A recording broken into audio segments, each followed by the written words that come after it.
வணக்கம்.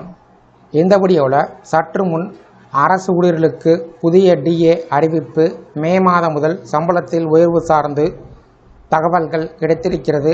இந்த அறிவிப்பை யார் வெளியிட்டிருக்காங்க, இதன் மூலம் யாரெல்லாம் பயன்பெற முடியும் என்பது குறித்த விவரங்களை பார்க்கலாம். இந்திய வங்கிகள் சங்கம் IBA வெளியிட்டுள்ள சமீபத்திய அறிவிப்பு வங்கி ஊழியர்களுக்கு ஒரு முக்கியமான நிம்மதியான செய்தியாக அமைந்திருக்கிறது. மே, ஜூன் மற்றும் ஜூலை 2026 மாதங்களுக்கு அகவிலைப்படி டிஏ சிறிய அளவில் உயர்த்தப்பட்டிருக்கிறது.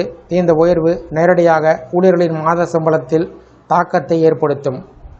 குறிப்பாக ரூபாய் 48,000 முதல் ரூபாய் 1,17,000 வரையிலான அடிப்படை ஊதியம் பெறக்கூடிய ஊழியர்களுக்கு சுமார் 435 ரூபாய் முதல் 1,050 ரூபாய் வரை கூடுதல் வருமானம் கிடைக்கும் என்று மதிப்பிடப்படுகிறது.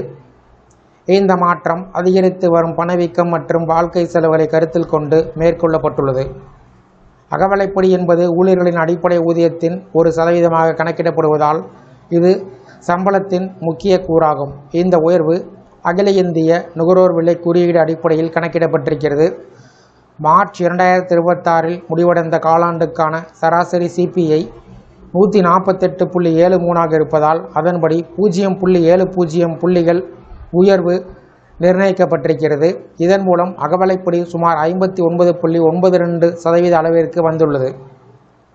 இது சிறிய உயர்வாக இருந்தாலும் தொடர்ந்து நடக்கும் திருத்தத்தில் இது முக்கியமான தாக்கத்தை ஏற்படுத்தும்.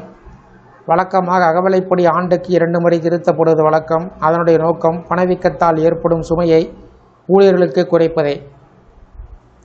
மேலும் இந்த அறிவிப்பு மத்திய அரசு சமீபத்தில் தனது ஊழியர்களுக்கான அகவிலைப்படியினை 58% 60% உயர்த்தியதற்கு பின்பு வந்துள்ளது என்பது குறிப்பிடத்தக்கது.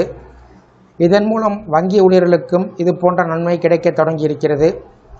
அதே சமயம் 11வது BPS மற்றும் 12வது BPS ஒப்பந்தத்தின் கீழ் உள்ள ஊழியர்களுக்கு தனித்தனியாக DA கணக்கீடு செய்யப்பட்டு வழங்கப்படுகிறது. குறிப்பாக பழைய ஒப்பந்தத்தின் கீழ் உள்ளோருக்கு CPI அடிப்படையில் கணக்கிடப்பட்ட தொகை தனியாக நிர்ணயிக்கப்பட்டிருக்கிறது. அகவிலைப்படி என்பது CTC தொகுப்பின் ஒரு பகுதியாகும். மேலும் இது முழுமையாக வருமான வரிக்கு உட்பட்டது என்பதும் ஊழியர்கள் கவனிக்க வேண்டிய விஷயம். ITR தாக்கல் செய்யும் போது DA விவரங்கள் தனியாக குறிப்பிடப்பட வேண்டும்.